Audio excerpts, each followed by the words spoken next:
할렐루야. 네, 오늘도 사랑하고 또 축복합니다. 오늘은 계속해서 창세기 말씀을 보고 있습니다. 우리의 베델은 어디인가요? 우리의 베델은 어디인가요? 라는 제목으로 하나님의 말씀을 증거하겠습니다. 지난 시간에 창세기 25장을 하고 꽤 많은 분량을 건너뛰었어요. 그 전에 어떤 일이 있었냐면은 야곱이 형을 속였죠. 형으로부터 장자권을 가로챘었던 것이 지난번 시간의 내용이었고, 그 사이에 생략된 부분이 어떤 것이 있었냐면은 아버지 이삭으로부터 이삭과 또 이제 형을 속여서 그 축복권을 가로채는 일이 발생을 합니다. 근데 축복을 가로챘으면은 뭔가 형통하고 그랬으면 좋겠다 이렇게 기대를 했을 텐데, 그 기대와는 달리 멀리 떠나야만 했죠. 브엘세바로부터 외삼촌이 계셨던 하란 땅까지 도망가야 돼요. 왜냐하면은 그 축복권을 빼앗긴 형이 굉장히 화가 나서 야곱을 죽이려고 했기 때문에 자신은 가족들이 다 살고 있었던 브엘세바에서 저 멀리 하란 땅까지, 그 거리가 한 1000km 정도 되는데 1000km의 여정을 떠났어야만 합니다. 한 사람이 하루 종일 걸어가면은 대략 한 30km 정도를 걷는데요. 그러니 1000km를 가면은 쉬지 않고 걸어서 얼마나 가야 될까요? 한 달 정도를 쉬지 않고 걸어야만 갈 수 있는 거리가 1000km 정도 될 겁니다. 더구나 이때 야곱의 나이는 성경의 여러 부분으로 미루어 봤을 때 77세 정도 되는 것으로 보입니다. 이 노인이 하루에 30km를 걷는 게 쉬운 일이었을까요? 어려웠을 거예요. 이 노구를 이끌고 하루에 30km를 걷는 것이 굉장히 어려웠겠죠. 그만큼 먼 거리를 갑니다. 사실 여러분, 이 한 사람이 먼 거리를 가는 것도 어려운 일이었겠습니다만 걸어 나온 길을 다시 되돌아간다고 하는 거, 이거 쉬운 일이었을까요?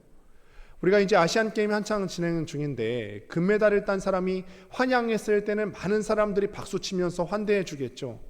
성공했다고 환대해 줄 겁니다. 그런데 이 야곱이 떠나왔던 그 길을 갔을 때는 금의 환영이 아니잖아요. 실패해서 다시 돌아가는 것 같은 그 길을 갈 때 야곱이 얼마나 마음이 어려웠을까. 참 어려운 이야기입니다. 할아버지 아브라함이요, 하나님의 명령을 따라서 갈대아우르를 떠나서 하란을 떠나서 지금 이 가나안 땅에 왔습니다. 그리고 아내인 리브가 역시도 그 하란 땅을 떠나서 가나안 땅으로 온 그런 상황입니다. 그러나 자신은 정작 자기 할아버지가 떠나온 땅, 자기 어머니가 나온 그 땅을 거꾸로 거슬러서 올라갔어야만 했던 거죠. 여러분, 이 걸음이 바람직한 걸음일까요? 하나님이 떠나라고 해서 그 땅을 떠나서 가나안 땅으로 왔는데 그 떠나온 그 땅을 향해서 다시 되돌아가는 그 방향이 바람직할까? 앞으로 이 야곱의 걸음은, 그 인생은 얼마나 돌고 돌아야 되겠습니까? 단지 1000km라고 하는 거리만 먼 것이 아니라, 우리가 이것을 봤을 때 그의 인생이 앞으로 한참 동안 돌고 돌아야 되겠구나라는 것을 직감할 수가 있습니다.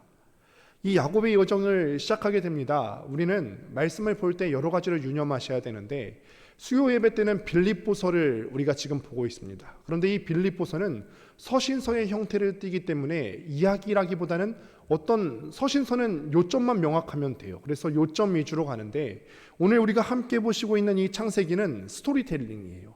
이야기가 굉장히 중요하고 등장인물이 어떤 심정일까라고 같이 느껴보는 것이 굉장히 중요합니다. 그러니 여러분들이 말씀을 보실 때 이 야곱이 어떤 심정이었을까, 그 이야기 속으로 같이 들어가 보시는 거예요.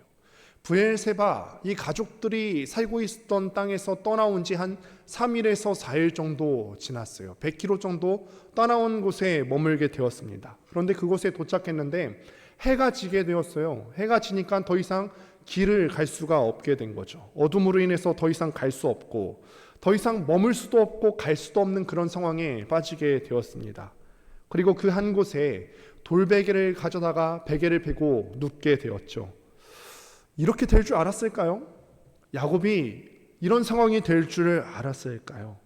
내가 형으로부터 장자권을 속여서 빼앗았어요. 그런 다음에 아버지 이삭으로부터 받는 그 축복을 받게 되면 이런 일이 생기지 않을 거라 생각했는데, 아이러니하게도 장자권을 뺏자마자 바로 도망자의 신세가 되고 말았습니다. 장자권 받고 축복을 받게 된다면 내 인생이 형통하고 또 그간 없었던 놀라운 복이 자기에게 임할 줄 알았죠. 그것만 가지면 되는 줄 알았는데 너무 충격적이게도 축복 기도가 끝나자마자 형한테 걸리면 죽을까봐 바로 도망쳐 나와야만 되는 그런 신세예요. 형에게서 장자권을 팥죽으로 빼앗아 오긴 했지만 계약서를 쓴 것이 아닙니다. 그러니 그 장자의 축복이 내게 올 것이라고 기대하기 어려운 상황이 되고 말았습니다. 또 아버지가 부자였기 때문에 부잣집 아들로서 이렇게 길바닥에 돌로 베개를 하고 잘 것이라고는 생각도 할 수가 없었겠죠. 그래 본 적도 없습니다. 그런데 야곱이 지금 나이 77세 먹어서 그런 신세로 전락하고 말았어요. 누가복음에 탕자 이야기가 나오잖아요. 그런데 탕자 이야기를 보면은 탕자도 이것보다는 낫겠어요. 왜 낫죠? 탕자는 그래도 돌아갈 아버지 집이 있었잖아요. 아버지 집에 돌아갔을 때 아버지가 환대해 줬잖아요. 그런데 야곱은 돌아갈 집이 없어요. 돌아갔다가는 죽습니다. 형인 에서의 손에 잡혀서 죽게 될 겁니다. 성경에서 지금 이 순간 야곱만큼 더 비참한 상황에 빠진 사람이 있을까요? 해가 졌기 때문에 그러나 야곱은 더 이상 갈 곳도 없고 처량한 신세이긴 하지만 그곳에서 돌베개를 베고 잠을 청합니다. 자, 여러분이 야곱이라면 지금 이 상황에서 잠이 들었을까요? 하나님께서 떠나오라고 하신 그 땅으로 거슬러 올라가야 되는 상황과 그리고 그 밤에 얼마나 여러 가지 감정이 들었을까요? 우리 캠핑 가면은 밤에 여러 가지 생각이 나잖아요. 불 피워놓고 우리가 소위 불멍이라고 하죠. 불 피워놓고 여러 가지 생각을 하게 돼요. 이 야곱도 지난 그 밤 가운데 그 생각을 했을 것 같아요. 내가 왜 이렇게 살았을까? 내 인생이 어쩌다가 지금 여기까지 왔을까? 이 돌베개를 패는 처량한 신세까지 오게 되었을까? 아버지 집 쫓겨나온 그 아버지 집에는 풍성한 것들이 있는데 내가 언제나 그 집에 다시 돌아갈 수 있게 될까? 아니, 돌아갈 수는 있을까? 너무 생각이 복잡하고 낯설고 잠이 들 수 없었을 것 같습니다. 그런데 또 한편으로 생각해 보면은 지금 한 3, 4일 정도 77세 정도 됐다고 했는데 이 노구를 이끌고 무리하게 걸어왔기 때문에 피곤해서 또 금방 잠들었을 수도 있겠습니다. 어떤 형편인지 우리가 잘은 정확하게 알 수가 없지만 야곱은 돌베개를 가져다가 잠이 들었어요. 그런데 꿈을 꾸는데 갑자기 하늘이 활짝 열리게 된 것입니다. 그리고 자기가 누워있는 그 땅으로부터 하늘까지 사닥다리가 쭉 놓여 있는데 너무나 황홀한 광경을 목격했어요. 그 황홀한 광경이 무엇이냐? 하나님의 사자들이 거기에 막 있는 거예요. 그것보다 더 황홀한 광경은 그 하나님의 사자들 위에 보니까 여호와께서 거기 위에 계셨다는 것이죠.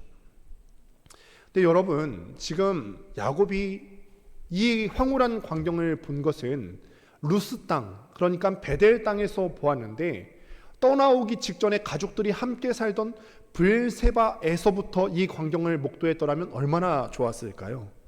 만약에 이 야곱이 속임수를 쓰기 이전에 이 열린 하늘을 봤더라면 그따위 장자권의 욕심을 가졌을까요?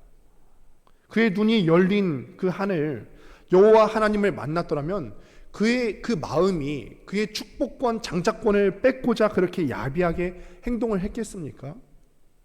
그 땅에 와서야 하늘의 문이 열린 거를 굉장히 안타깝게 생각합니다만 그래도 마음 둘 곳 없고 몸 둘 곳 없고 오도 가야도 못하는 그런 상황에 있는 야곱에게 하늘의 문이 열리게 된 것은 하나님의 은혜입니다. 그렇게 열린 하늘로부터 하나님의 음성이 들리기 시작하는 거예요. 하나님이 어떤 음성을 들려주실 것 같으세요? 꿈에서 여러분들에게 하나님이 여러분 꿈에 나왔어요. 그러면 어떤 소리를 들려주실 것 같으세요? 이 금방망이가 될 것이냐? 하나님이 우리 꿈에 나오면은 어떤 음성을 들려주실까요? 사랑한다, 축복한다. 오늘 이 메시지에서도 야곱에게 동일한 축복의 말씀을 전해주시는데 사뭇 다른 방법으로 축복의 메시지를 전해주세요. 이렇게 말씀하시죠. 나는 너희 조부 아브라함의 하나님, 이삭의 하나님이다. 이게 왜 축복의 메시지일까요, 여러분? 나는 너희 할아버지 아브라함의 하나님이고 이삭의 하나님이다. 하나님이라고 하는 그 이름 앞에 여러 가지 수식어를 붙일 수가 있는데 오늘 베델에서 나타나시는 하나님은 자신을 나타내실 때 나는 너희 할아버지 아브라함의 하나님이고 너희 아버지 이삭의 하나님이다 라고 계시하십니다. 이 글을, 이 창세기를 지금 누가 기록하고 있습니까? 모세가 기록하고 있어요. 모세가 600년 정도 지난 후에 기록을 하고 있습니다. 모세는 자신의 주먹을 한번 잘못 써서 애굽 사람을 죽인 이후로 애굽 땅에 머물지 못하고 도망치는 신세가 되었습니다. 그것도 애굽 사람이 자기를 고발해서 간 것이 아니라 동족인 이스라엘 사람이 고발했기 때문에 도망가야 했습니다. 모세는요, 참 귀하게 자란 신분이에요. 100일 때부터 애굽의 왕궁에서 자랐습니다. 40이 될 때까지는요, 왕족의 지위를 누리면서 애굽의 모든 풍성한 것들을 다 누리면서 살아왔던 그런 사람이에요. 그런데 갑자기 도망가야 됐고요. 40년을 그 광야 가운데서 방황해야 했습니다. 그 이후로 모세의 나이 80이 되었을 때 타지 않는 떨기나무에 임하신 하나님께서 모세를 부르셨죠. 모세의 나이 80세 때 하나님께서 모세를 부르시면서 뭐라고 부르십니까? 모세야, 너의 신발을 벗으라. 나는 아브라함의 하나님, 이삭의 하나님, 야곱의 하나님이다 라고 말씀하셨죠. 그러니 이 글을 쓰는 모세는 알았을 거예요. 야, 아브라함의 하나님, 이삭의 하나님이 야곱의 하나님이 되셨구나. 이 사실을 성령의 감동을 따라서 오늘 그 내용을 기록하고 있는 거죠. 도망자 야곱에게는 하나님이 어떤 하나님이셨냐? 아브라함과 이삭의 하나님이셨고, 도망자 모세에게는 아브라함과 이삭과 야곱의 하나님이셨죠. 그러니 결국 아브라함의 하나님, 야곱의 하나님, 이삭의 하나님은 도망자의 하나님이 되어주셨던 거죠. 몸도 둘 곳 없고 마음도 둘 곳 없고 초라하기 짝이 없는 그 야곱의 하나님이 되어주셨던 그 하나님이 지금 이 글을 기록하고 있는 모세의 하나님이 되어주시기도 하시다. 몸도 둘 곳 없고 마음도 둘 곳 없는 도망자 같은 인생을 살아가고 있는 우리의 하나님이 되어주시기도 하시다. 이 얘기를 하고 있는 거죠. 그 하나님이 말씀하십니다. 내가 너와 너의 자손에게 복을 줄 것이고 또 동서남북으로 너의 자손들이 흩어지게 될 것이고 온 땅이 복을 받게 될 것이다. 돌베개 베고 자야 될 것 같은 지금 아주 암울한 상황 아닙니까? 그런데 어떻게 이 꿈을 꿀 수 있죠? 지금 지팡이 하나밖에 들고 나온 게 없는 이 인생이 무슨 수로 장가를 가겠습니까? 지금 야곱의 나이가 77세예요. 아무것도 가진 것이 없는 거짓골이에요. 결혼을 한다 한들 이렇게 자손이 많아지겠습니까? 그런데 하나님께서 그렇게 약속하시네요. 아버지 이삭이 자신을 떠날 때 한 번 더 축복하지 않습니까? 그 축복을 보면 전능하신 하나님께서 아브라함에게 약속하신 바 곧 네가 거류하는 땅 모든 땅을 너희 것이 되게 하실 거라고 아버지 이삭이 야곱에게 축복을 합니다. 그 축복이 허투루 된 게 아니었어요. 비록 야곱, 나는 아버지와 형을 속이고 도망하는 신세였지만 아버지가 축복한 그대로 하늘의 하나님이 하늘문을 쫙 여시고 나타나셔서 하시는 말씀이 뭐냐면 아브라함과 이삭의 하나님, 내가 너희 자손에게 복을 줄 거다. 아버지 이삭이 너에게 했던 그 축복이 허투루 된 게 아니야. 그 말 그대로 내가 너에게 복을 줄 거다. 너 지금 도망자 신세지. 그런데 내가 너를 잊지 않을 거야. 너에게 복을 줄 거야. 너 나이 77세고 지금은 돌베개 베고 자는 처량한 신세 같지만 내가 너를 다시 일으킬 거다. 번성하게 해줄 것이다. 이렇게 약속하십니다. 그리고 복 자체가 되게 해주시겠다고 말씀하시는 거죠. 여러분 문득 생각해 봅니다. 야곱 같은 사람이 축복의 통로가 되어서 여러분들에게 복을 베풀어 주고 싶다고 한다면 야곱 같은 사람이 빌어주는 복을 받고 싶으세요? 그렇게 욕심 많고 배고픈 형 속여서 장자권 빼앗고 또 엄마랑 공모해서 아버지와 형을 속여서 축복권을 가로챈 그 사람이 여러분 머리에 손 얹고 축복 기도해 주겠다고 한다면 여러분 받고 싶으십니까? 차라리 그냥 내가 내 손 머리 위에 얹고서 기도하고 말지, 이런 생각이 들지 않으세요? 그런데 놀랍게도 하나님께서는요, 누구를 통해서 축복을 주신다고요? 야곱을 통해서 축복을 주시겠다. 너를 통하여서 축복의 통로가 되게 해주겠다 약속하시는 거예요. 그리고 아버지 이삭도 야곱이 그런 인생 되게 하시겠대요. 이게 어떻게 가능할까요? 야곱은 별 볼 일이 없는 사람이죠. 이거는 야곱 때문이 아니에요.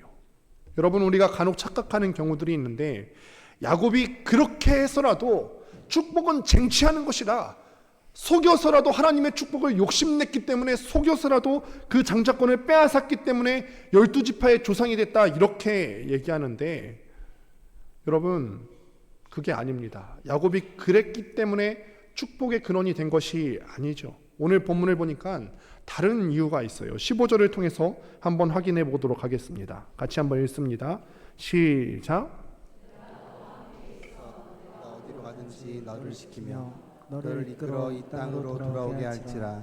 내가 내게 허락한 것을 다 이루기까지 너를 떠나지 아니하리라 하신지라. 아멘. 만약에 이 본문을 우리가 메시지를 해석을 하면서, 야, 야곱이 하나님의 축복에 대해서 이렇게 속여서라도 욕심냈기 때문에 이런 축복을 받았다, 그러니 여러분도 속여서라도 하나님의 축복을 욕심내야겠다, 이렇게 해석하고 듣는다면 말씀에 대한 의도를 잘못 파악한 거죠.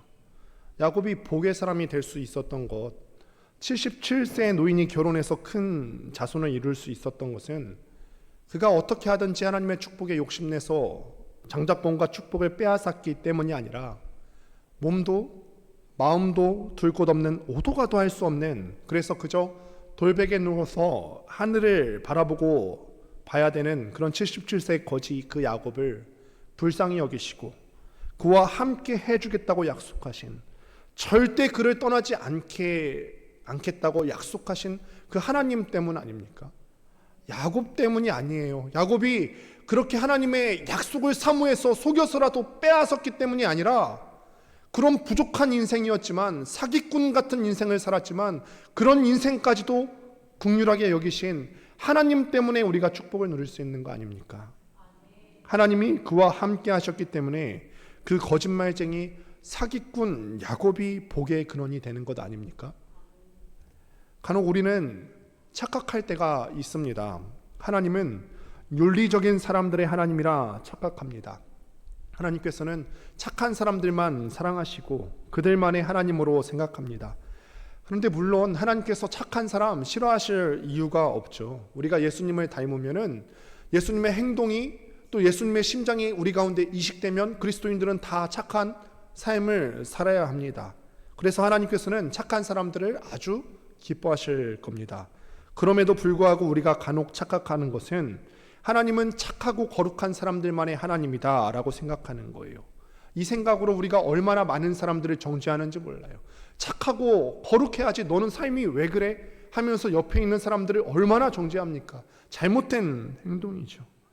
하나님은 그런 자들의 하나님이 아니에요. 만일 하나님이 그런 자들의 하나님이라면은 오늘 야곱에게 나타나셔서 내가 너희 하나님이 되어주겠다, 너 지금 처량한 신세지, 내가 도망자의 하나님이 되어주겠다 라고 약속하신 그 하나님은 거짓말이라야 합니다. 야곱을 떠나지 않겠다고 하신 말씀은 거짓말이라야 하죠. 그런데 아니에요. 야곱은 죄인이었고 사기꾼이었습니다. 그런데 하나님께서는 그 야곱의 하나님이 되어주시겠다라고 말씀하세요. 우리 내면을 한번 살펴보기를 원합니다. 겉으로는 우리가 다 역할을 갖고 다 좋은 옷 입고 정한 시간에 헌금 갖고서 하나님 앞에 예배드리니까 다 그럴듯해 보이는 모습으로 하나님 앞에 나왔습니다. 아마 이 자리에서 제일 그럴듯해 보이는 사람이 누굴까요? 저 아닐까요?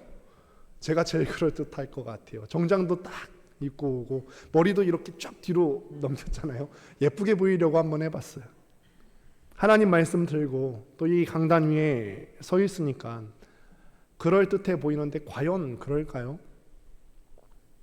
과연 저희 내면도 지금 보이는 이 겉으로 보이는 모습만큼이나 착하고 거룩할까요?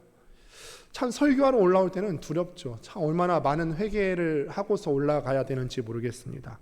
내가 거룩해서가 아니라 거룩하지 않은 자가 하나님 앞에 선다는 게 참 두렵고 무서운 일이죠. 그런데 강단 위에 올라오는 사람뿐만이 아니라 예배에 참석하는 사람도 같은 마음이라 해야 되죠. 내가 거룩하지 않은데 하나님 앞에 나온다는 게 얼마나 두렵고 무서운 일인지 마음의 무거움을 갖고 기쁘기도 하지만 한편으로는 부담감을 갖고 예배에 참석해야 정상적인 그리스도인이죠. 그리고 또 하나 기억하시길 바랍니다. 하나님은 사랑의 하나님이시죠. 죄인들을 끝까지 사랑해 주시는 하나님. 지금 야곱이 혼자 거짓골하고 누워있는데 그 야곱을 일부러 찾아와 주시고 가장 초라한 사람이 지금 가장 초라한 모습으로 가장 영광스러운 하나님을 경험할 수 있도록 하늘 문을 열어주시는 그런 하나님이시잖아요. 우리는 그 하나님을 믿습니다. 가장 그 영광스러운 하나님이 가장 초라한 존재인 내가 가장 초라한 모습으로 있을 때 찾아와 주시는 그런 사랑의 하나님인 줄로 믿습니다. 우리는 그 하나님을 부를 때 은혜의 하나님이라고 부릅니다.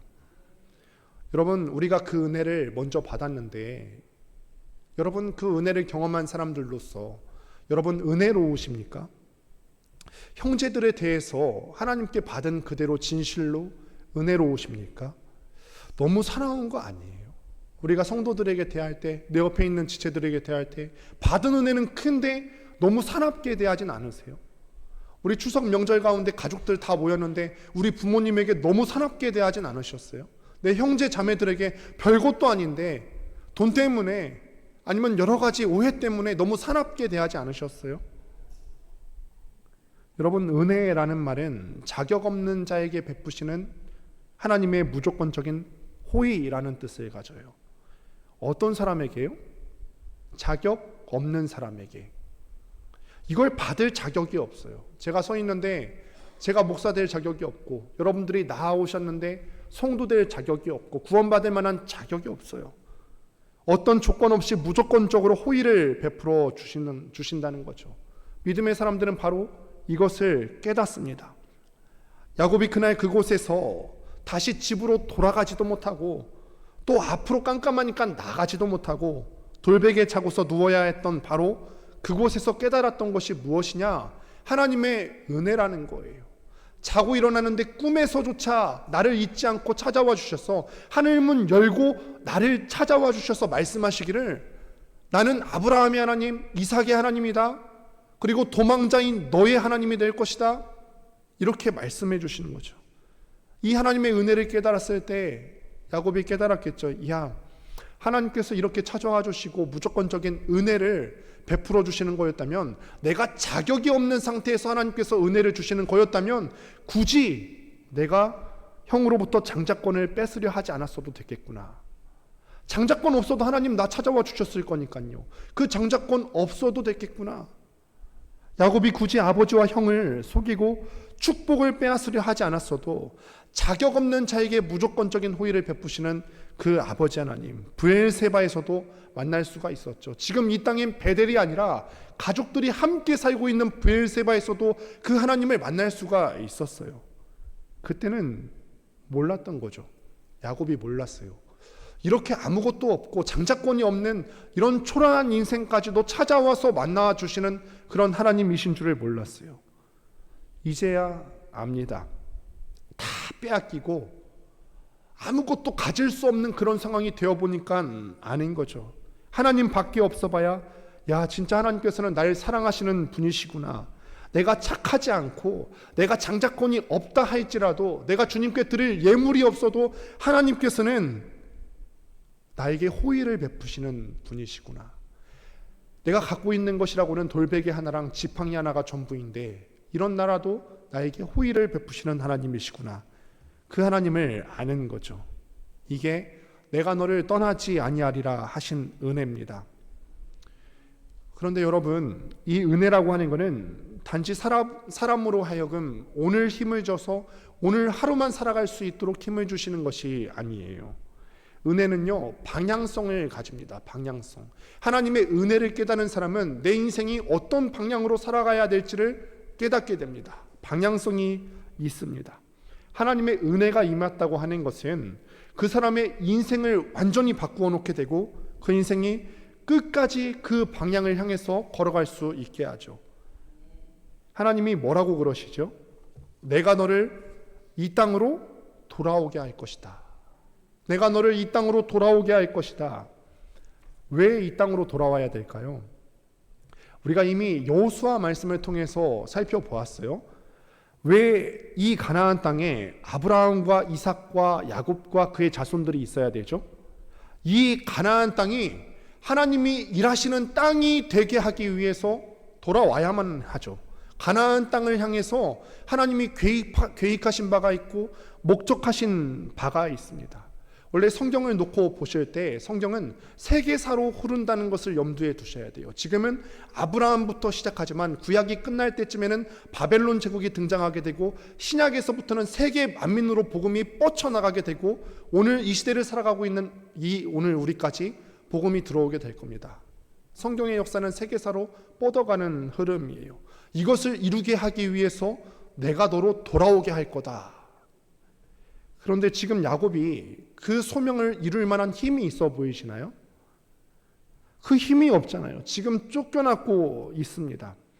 그런데 하나님의 은혜가 임하면 가나안에 살기에 적합하지 않은 인생도 마침내 그를 가나안 땅으로 돌려보내고 가나안의 주인이 되게 하실 줄로 믿습니다. 하나님이 우리의 인생에 그렇게 개입해 주시고 지금은 내가 죄인이고 지금은 내가 77세 나이 많아 늙었고 지금은 돌베개랑 지팡이밖에 없어도 이 죄인을 가나안 땅에서 할 일이 있는 사람으로 만들어주겠다. 이 죄인으로 하여금 나 같은 죄인으로 하여금 이 권능교회에서 할 일이 있는 사람으로 만들어주겠다. 내가 능력이 없고 가진 것이 없지만 이 직산 땅과 선거 땅에서 하나님의 할 일이 있는 사람으로 만들어주시겠다. 하나님의 종으로 살게 해주실 줄로 믿습니다. 야곱이 그 꿈을 꾸고는 깹니다. 하나님을 만났을 때 그에게 처음 들었던 감정이 뭘까요? 하나님을 만나면 우리 인간이 어떤 감정이 든다고 했죠? 두려워요. 두려움입니다. 그에게 처음 들었던 생각은 이곳이 하나님이 계신 곳이었구나. 그래서 야곱이 제일 먼저 행했던 것은 하나님 앞에 예배를 드리는 것이었습니다. 야곱 가운데 변화가 일어났어요. 생각도 못했죠. 내 감정이 이렇게 바뀔 줄은 생각도 못했어요. 내 행동이 이렇게 바뀔 줄 몰랐죠. 그러나 그 은혜의 하나님을 만나고 나니까 우리가 경외하는 마음이 들어요. 단지 두려워한다고 표현할 때 이게 무서움이 아니라 차라리 경외한다고 표현하는 것이 낫겠습니다. 우리는 간혹 은혜를 오해해요. 부모님의 사랑을 오해하는 사람이 있고 이웃이 나에게 베풀어 주시는 그 은혜에 오해하는 사람들이 있어요. 그래서 옆에 있는 사람들이 은혜를 베풀고 사랑을 베풀고 부모님이 사랑하면 오냐오냐 해주면서 겁없이 기어오르고 상대방의 호의를 무례하게 받아치는 사람들이 있습니다. 철이 없는 사람이에요. 그런데 우리가 은혜를 베푸는 사람의 심정을 알고 부모님의 은혜를 알게 되면은 부모님이 베푸시는 은혜가 그냥 당연한 것으로 생각이 되어지지가 않고 경외심으로 바뀌게 되죠. 두려움이라는 표현보다는 경외심이 낫겠어요. 경외심이 생기게 됩니다. 어떻게 나 같은 자식에게 이렇게 철도 없고 부모님의 뜻도 헤아리지 못하는 나 같은 자식에게 이런 사랑을 주시나. 마찬가지로 하나님의 은혜를 알면 그 은혜가 두려워요. 그 은혜가 너무 커서 두려운 거예요. 어떻게 나 같은 인생에게 이런 은혜를 베풀어 주시지? 하나님은 내가 이전에 떠나왔던 그 땅 브엘세바에서도 나와 함께 하셨구나. 브엘세바에서도 내 눈이 열리지 않았을 뿐이지 그곳에서도 하나님의 사닥다리가 있었는데 깨닫게 됩니다. 그도 그럴 것이 어머니의 모태에 있을 때부터 하나님은 야곱을 아셨잖아요. 큰 자가 작은 자를 섬기게 될 것이다. 어머니의 모태에서도 나를 알아봐 주셨고 브엘세바에서도 알아주셨고 베델에서도 하나님은 나를 알고 계시는구나. 나와 함께 계셨구나. 이거를 깨닫게 되었어요.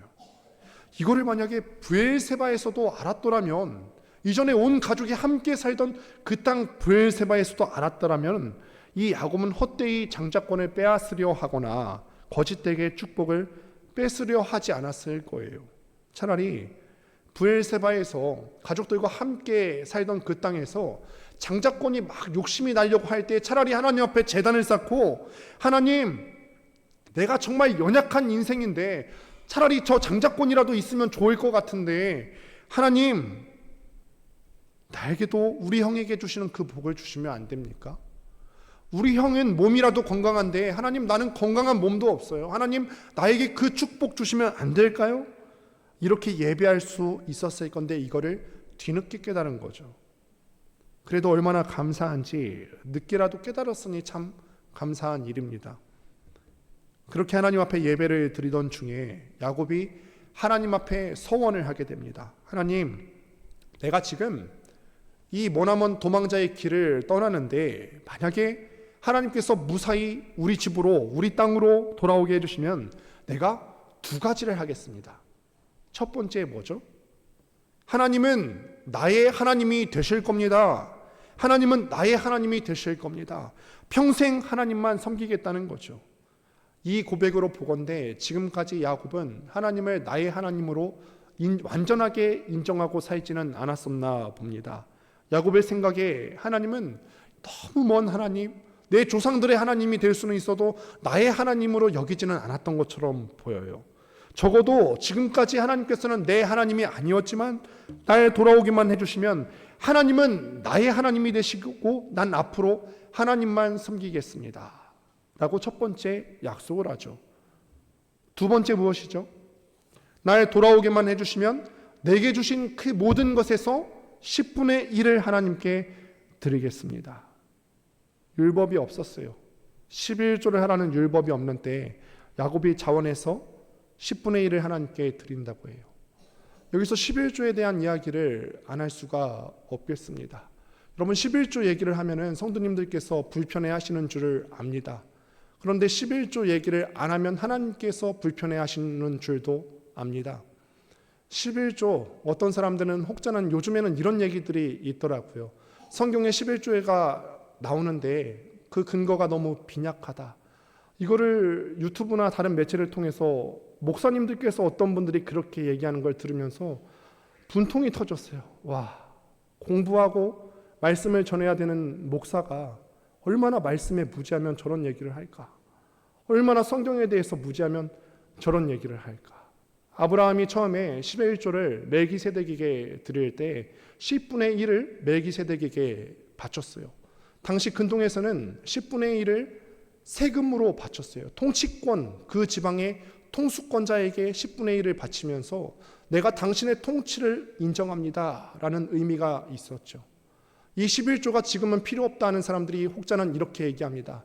이스라엘 국가 시대로 들어오면서 11조의 개념이 없어졌고 초대교회 시대로 들어와서 11조가 사라졌다라고 얘기하는데 옳지 않습니다. 이스라엘 나라는 자체가 신정 국가였기 때문에 나라에 바치는 세금 가운데 11조가 포함이 되어 있었어요. 초대교회 시절에는 연보라는 것이 등장하죠. 그런데 그 연보의 개념 가운데 11조가 있었어요. 특별히 한국 교회는 자생적으로 교회가 성장하기 위해서는 11조가 굉장히 큰 역할을 합니다. 독일 같은 데서는 이 목사가 공무원처럼 되어서 이 독일은 나라에서 이 목사의 월급과 사리를 주지만 한국 교회는 그렇지 않아요. 그래서 우리가 함께 하나님 앞에 드리는 11조에는 어떤 의미가 있냐면 10분의 1을 바치면서 나머지 10분의 9도 하나님의 것입니다 라고 하는 통치권을 인정하는 의미가 있어요. 10분의 1만 하나님 것이 아니라 나머지 전부 다 10분의 9까지도 하나님의 것인데 작은 것 조금 드리면서 다 하나님의 것입니다 라고 인정하는 것이죠. 야곱이 그렇게 11조를 하는데 야곱의 마음이 바뀐 것을 우리가 말씀을 통해서 볼 수가 있습니다. 그가 뭐라고 고백합니까? 하나님께서 내게 주신 모든 것 중에서 10분의 1. 뭐라고요? 하나님께서 내게 주신. 여러분, 주신 분이 누구신지를 분명히 아셔야 될 줄로 믿습니다. 추석 때 많은 것을 누리셨죠? 먹고 마시는 것 누가 주셨죠? 하나님께서 주셨어요. 내 건강 누가 주셨지요? 하나님께서 주셨어요. 우리는 우리 인생의 통치권, 우리 인생의 공급자가 누군지를 정확하게 아셔야 돼요. 정확하게 아셔야 정확한 신앙생활을 하실 수가 있죠. 인생의 가치관이 바뀝니다. 돌아오게 해주시는데 그냥 돌아오는 게 아니라 하나님이 그때 내게 주실 것이 있지 않겠습니까? 지금까지는 내가 뺏는 인생을 살았어요. 안 주실 것 같으니까 장자권도 뺏고 축복권도 뺏고, 그런데 앞으로는 내가 뺏는 인생이 아니라 하나님께서 내게 주실 것이 있는 걸 믿어지는데 그 주실 것 중에서 10분의 1을 하나님께 드리겠다는 거죠. 이제는 더 이상 남의 것 뺏지 않아도 됩니다. 왜 그렇죠? 자격 없는 자에게 베푸시는 그 무조건적인 호의를 믿기 때문에 지금 일부러 이 도망자, 초라한 사람에게 찾아와 주시는 하나님을 믿기 때문에, 그리고 내 인생 가운데 내가 뺏지 않아도 하나님께서 나에게 주실 것이 있음을 믿어지기 때문에 그렇습니다. 그래서 하나님이 주신 것이라고 정확하게 고백할 수가 있는 거죠. 우리에게 하나님은 좋은 교회를 주신 줄을 믿습니다. 우리에게 좋은 믿음의 형제와 믿음의 동역자들을 주신 줄을 믿습니다. 우리에게 일터와 가족들 하나님께서 우리에게 주신 줄을 믿습니다. 이거 누구 거라고요?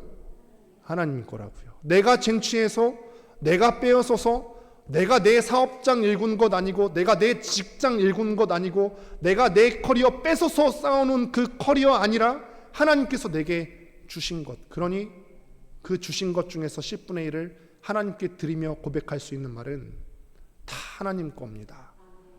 내 인생의 통치권자가 하나님이심을 인정합니다. 내가 스스로 노력한 거 아니라고요. 이 모든 것을 깨닫고 서원할 수밖에 없었던 야곱이 그 땅의 이름을 바꾸기로 합니다. 원래 이 땅의 옛날 이름이 뭐라고 하죠? 루스 땅이었는데 야곱이 하나님을 그 자리에서 경험하고 땅의 이름을 벳엘이라고 합니다. 여기서 베이트라고 하는 것은 히브리어로 집이라는 뜻이고 엘은 하나님이라는 뜻이에요. 그래서 베이트엘을 하면은 하나님의 집이라는 뜻이 되는 것이죠.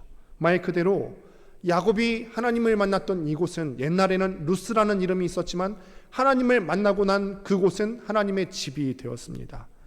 왜 브엘세바, 아브라함이 살았고 지금도 아버지 이삭이 살고 있는 그 아름다운 땅이 하나님의 집이 되는 것이 아니라 그저 돌면 무더기밖에 없는 루스 땅이, 도망자의 그 초라한 땅이 하나님의 집이 될 수 있는 거죠. 여러분, 하나님의 집은 아름다운 건물이 아니지요. 많은 헌금을 드리는 것이 아니고 수많은 직분자들이 모인 것이 아닙니다. 하나님의 집은 죄인들이 모인 곳이죠. 죄인들이 모여서 하나님만 아버지라고 고백하는 곳이 하나님의 집인 줄을 믿습니다. 여러분, 그러니까 우리 권능교회는 하나님의 집이 맞습니까? 아닙니까? 맞지요. 우리 같은 죄인들, 나같이 세상이 봤을 때는 별 볼 일 없는 아무 조건 없는 사람들이 모여서 하나님을 아버지라고 고백하고 있으니 이 권능교회는 하나님의 집이 맞습니다. 저도 죄인이고 여러분도 죄인입니다. 내가 인생에서 의지할 거라고는 하나님만이 나의 아버지 되십니다. 이 고백밖에는 없지요.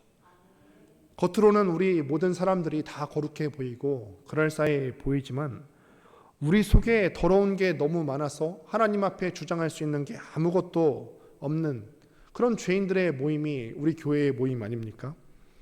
그러니 여기는, 우리 교회는 하나님의 집이 맞습니다. 내 가정도 그렇습니까? 내 가정도 하나님의 집이 맞습니다. 내 직장도 그럴까요? 내 직장도 하나님의 집이 맞아요. 그러니 여러분, 담대하시길 바랍니다. 야곱처럼 루스 땅에 가서나 베델로 바꾸지 말고 지금 있는 이곳이, 이 땅이 베델입니다. 여기는 베델입니다. 선포하시기를 바랍니다. 오전에도 말씀을 드린 바가 있습니다만 직장에 가서도 그곳이 하나님이 보내신 그 땅인 줄로 믿고 이 직장이 하나님의 베델이 되는 역사가 있게 하여 주옵소서. 내 가정이 베델이 되길 원합니다. 내 가정이 하나님의 집이 되길 원합니다. 내가 다니고 있는 이 학교가 하나님의 집 베델이 되기를 원합니다. 선포하시기를 바랍니다. 하나님 여기서 나와 함께 하실 거죠. 거기가 베델이에요. 우리가 가는 곳 모든 땅이 하나님의 베델이 될 줄로 믿습니다. 말씀을 맺습니다. 삶이 참 고단합니다. 우리 삶이 참 힘들어요. 취업도 힘들고요, 관계도 힘들고, 취업을 했다 해도 직장에서도 힘들고, 가정에서도 쉽지 않습니다. 이때 야곱처럼 막 불안하지 않으세요? 어떻게든 막 장자권 뺏어야 될 것 같고, 속여서라도 그 축복권 뺏어야 될 것 같고, 남을 짓밟고서라도 올라가야 될 것 같고, 그때 장자권 축복 떠올리지 말고 베델을 떠올리시길 바랍니다. 베델에서 야곱이 경험하고 깨달은 것은 하나님이 나의 하나님이 되신다는 사실이에요. 나의 하나님은 내가 억지로 속여서 뺏지 않아도 자격 없는 나에게 공급해 주시는 하나님이십니다. 그 하나님께서는 내일도요, 그리고 모레도 우리의 산성이 되어주시고 방패가 되어주실 겁니다. 그게 하나님이 자격 없고 조건 없는 우리에게 베풀어 주시는 무조건적인 호의 은혜예요.